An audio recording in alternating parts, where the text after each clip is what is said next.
ನಮಸ್ಕಾರ. ನಾನು ಡಾಕ್ಟರ್ ನಂದಿನಿ ಮಂಜುನಾಥ್ ಅಂತ ಹೇಳಿ ಮಹಿಳಾ ಪ್ರಪಂಚ ಶಕ್ತಿ ಸೇವಾ ಸಮಿತಿಯಿಂದ ಮಾತಾಡ್ತಿದ್ದೀನಿ, ರಾಜ್ಯಾಧ್ಯಕ್ಷರು. ಏನಪ್ಪ ಈ ವಿಡಿಯೋ ಮಾಡೋ ಉದ್ದೇಶ ಅಂತಂದ್ರೆ ಸರ್ಕಾರಿ ಶಾಲೆಗಳ ಬಗ್ಗೆ ಸ್ವಲ್ಪ ಮಾತಾಡೋದಿತ್ತು. ಹಾಗಾಗಿ ವಿಷಯ ಇಷ್ಟೇ. ಮೂಲಭೂತ ಸೌಕರ್ಯ ನಮ್ಮ ಸರ್ಕಾರಿ ಶಾಲೆಗಳಲ್ಲಿ ಇಲ್ಲ. ಏನು ಮೂಲಭೂತ ಸೌಕರ್ಯಗಳಿಲ್ಲ ಅಂದ್ರೆ ಏನೊಂದು ಅಲ್ಲಿ ಮೂಲಭೂತ ಸೌಕರ್ಯ ಇಲ್ಲ. ಯಾಕೆಂದ್ರೆ ಮಕ್ಕಳಿದ್ದಾರೆ, ಹೆಣ್ಮಕ್ಳಿಗೆ ಸುರಕ್ಷತೆ ಬೇಕಲ್ವಾ. ಅಲ್ಲಿ ವಾಶ್ರೂಮ್ ಇಲ್ಲ, ಕಾಂಪೌಂಡರ್ಸ್ ಇಲ್ಲ, ಮತ್ತೆ ನೀಟ್ನೆಸ್ ಅನ್ನೋದೇ ಇಲ್ಲ, ಗಿಡ ಪರಿಸರ ಅನ್ನೋದೇ ಇಲ್ಲ. ಅಲ್ಲಿ ಎಲ್ಲ ತರಾನು ಗಲೀಜಾಗಿದೆ. ಮತ್ತೆ ಕಿಡಿಗೇಡಿಗಳಿಗೆ ಜಾಸ್ತಿ ಅಲ್ಲಿ ಪ್ರವೇಶ ಇದೆ. ಮಕ್ಕಳು ಓದ್ತಿದ್ರೆ ಕಲ್ ತಗೊಂಡು ಹೊಡಿತಾರಂತೆ.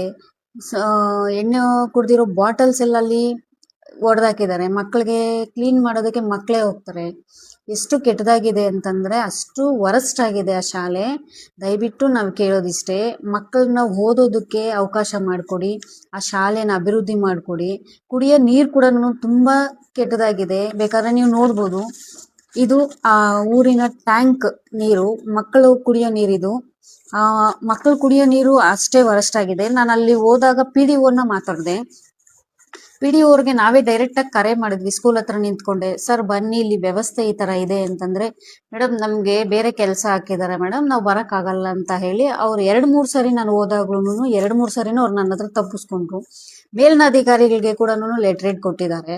ಪಾಪ ಪ್ರಿನ್ಸಿಪಲ್ ಎಷ್ಟು ಸರಿ ಹೋಗಿ ಕಂಪ್ಲೇಂಟ್ ಕೊಟ್ಟಿದ್ದಾರೆ ಅಂದ್ರೆ ಅಷ್ಟು ಸರಿ ಹೋಗಿ ಪೊಲೀಸ್ ಸ್ಟೇಷನ್ಗೂ ಕಂಪ್ಲೇಂಟ್ ಕೊಟ್ಟಿದ್ದಾರೆ. ಪೊಲೀಸ್ ಅವ್ರು ಕೂಡ ಕ್ರಮ ತಗೊಂಡಿಲ್ಲ. ಸರ್ ನಮ್ ಶಾಲೆಗೆ ಒಂದು ಬೀಟ್ ಪೊಲೀಸ್ನ ಕೊಡಿ, ಇಲ್ಲಿ ನಮ್ ಶಾಲೆನ ಬಂದು ನೋಡಿ ಎಷ್ಟು ಇದಿದೆ ಅಂತ ಹೇಳಿ. ಪಾಪ ಹೆಡ್ ಮಾಸ್ಟರ್ ಹೋಗಿ ಒಂದು ಕಂಪ್ಲೇಂಟ್ ಕೊಟ್ಟಿದ್ದಾರೆ. ಆ ಹೆಣ್ಮಕ್ಳು ನನ್ನ ಹತ್ರ ದೂರ ಹೇಳಿದ್ದಾರೆ, ಮೇಡಮ್ ನಮ್ಗೆ ವಾಶ್ರೂಮ್ ಇಲ್ಲ, ಇಲ್ಲೆಲ್ಲ ಕಿರಿಕಿರಿಗಳು ಜಾಸ್ತಿ ಜನ ಇದ್ದಾರೆ, ತುಂಬಾ ತೊಂದರೆ ಮಾಡ್ತಿದ್ದಾರೆ ಮೇಡಮ್, ನಮ್ಗೆ ಓದೋದಕ್ಕೆ ತುಂಬಾ ತೊಂದರೆ ಆಗ್ತಿದೆ, ಕಲ್ ತಗೊಂಡು ಹೊಡಿತಾರೆ, ಟೀಚರ್ಸ್ ಪಾಠ ಮಾಡ್ತಾ ಇದ್ರೆ ಟೀಚರ್ಸ್ ಮೇಲೆನೆ ಏಕಾಏಕಿ ಬಂದು ಗಲಾಟೆ ಮಾಡ್ತಾರೆ, ನಮ್ಗೆ ಓದೋದಕ್ಕೆ ತುಂಬಾ ತೊಂದರೆ ಆಗ್ತಿದೆ, ಕಾಂಪೌಂಡ್ ಇಲ್ಲ, ಕಾಂಪೌಂಡ್ ಫಿಕ್ಸ್ ಮಾಡಿ ಗೇಟ್ ಹಾಕೊಂಡ್ರೆ ಅವಾಗಾದ್ರೂ ನಮ್ಗೆ ಇದಾಗುತ್ತೆ ಅಂತೇಳಿ. ಅಲ್ಲಿರೋ ಗ್ರಾಮಸ್ಥರೆಲ್ಲ ಏನ್ ಮಾಡ್ತಿದ್ದಾರೆ ಅಂತ ನನಗೆ ಗೊತ್ತಿಲ್ಲ. ಬಟ್ ಅಲ್ಲಿ ಓದ್ತಾ ಇರೋದೆಲ್ಲ ರೈತರ ಮಕ್ಕಳು, ಬಡವ್ರ ಮಕ್ಕಳು. ಆ ಬಡವ್ರ ಮಕ್ಳಿಗಾದ್ರೂ ಒಂದು ಅವಕಾಶ ಮಾಡ್ಕೊಡಿ. ಯಾರು ಶ್ರೀಮಂತರಿಲ್ಲ, ಶ್ರೀಮಂತರಿರೋರೆಲ್ಲ ಪ್ರೈವೇಟ್ ಸ್ಕೂಲ್ಗೆ ಹೋಗ್ತಾರೆ ಅಂತ ಅನ್ಬೋದು. ಬಟ್ ಆದ್ರೆ ಗೋರ್ಮೆಂಟ್ ಸರ್ಕಾರಿ ಸ್ಕೂಲ್ಗಳನ್ನ ಇವಾಗ ಮುಚ್ತಾ ಇರೋದು ಕಾರಣ ಏನಂತಂದ್ರೆ ಅಲ್ಲಿ ಮೂಲಭೂತ ಸೌಕರ್ಯಗಳಿಲ್ಲ. ಮೂಲಭೂತ ಸೌಕರ್ಯಗಳಿದ್ರೆ ತಾನೇ ಸರ್ಕಾರಿ ಶಾಲೆಗಳು, ಕಾಲೇಜ್ ಆಗ್ಬೋದು, ಸರ್ಕಾರಿ ಇದ್ರಲ್ಲಿ ಎಲ್ಲಾ ಕಡೆನೂ ಮೂಲಭೂತ ಸೌಕರ್ಯ ಇದ್ರೆ ಎಲ್ಲಾ ಮಕ್ಕಳು ಚೆನ್ನಾಗಿ ಓದ್ತಾರೆ, ಅವರೇ ಮುಂದಿನ ಪ್ರಜೆಗಳು ಅಂತ ಹೇಳಿ ನಾವು ಇದ್ ಮಾಡ್ಕೋತೀವಿ. ಆದ್ರೆ ಇಲ್ಲಿ ಅಲ್ಲಿ ಮೂಲಭೂತ ಸೌಕರ್ಯಗಳೇ ಇಲ್ಲ. ನಾವೇನ್ ಮಾಡ್ಬೇಕು ಅಂತ ಗೊತ್ತಾಗ್ತಿಲ್ಲ. ಸ್ನೇಹಿತರೆ, ಇದನ್ನ ನಾನು ನಿಮ್ಗೆ ವಿಡಿಯೋ ಮಾಡ್ತಿರೋದು ಉದ್ದೇಶ ಇಷ್ಟೇ. ಗೋರ್ಮೆಂಟ್ ಸರ್ಕಾರಿ ಶಾಲೆನ ಉಳಿಸಿ ಕನ್ನಡನ ನಾವು ಉಳಿಸ್ಬೇಕು ಅಂತ ಹೇಳಿ ಇಷ್ಟು ಹೋರಾಟ ಮಾಡ್ತಿದ್ದೀವಿ.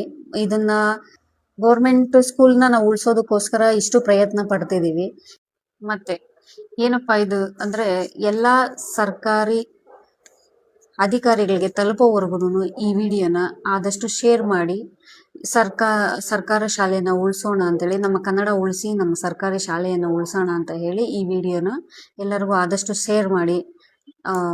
ಅಷ್ಟೇ ಸ್ನೇಹಿತರೆ, ನಾನು ನಿಮ್ಮನ್ನ ಕೇಳೋದು. ಯಾಕೆಂದ್ರೆ ಸರ್ಕಾರಿ ಶಾಲೆ ಮಕ್ಕಳನ್ನ ನಾವೆಲ್ಲ ಉಳಿಸೋಣ ಅಂತ ಹೇಳಿ, ಸರ್ಕಾರ ಶಾಲೆಯನ್ನೇ ಉಳಿಸ್ಬೇಕು ಅಂತ ಹೇಳಿ ನಮ್ಮ ಉದ್ದೇಶ.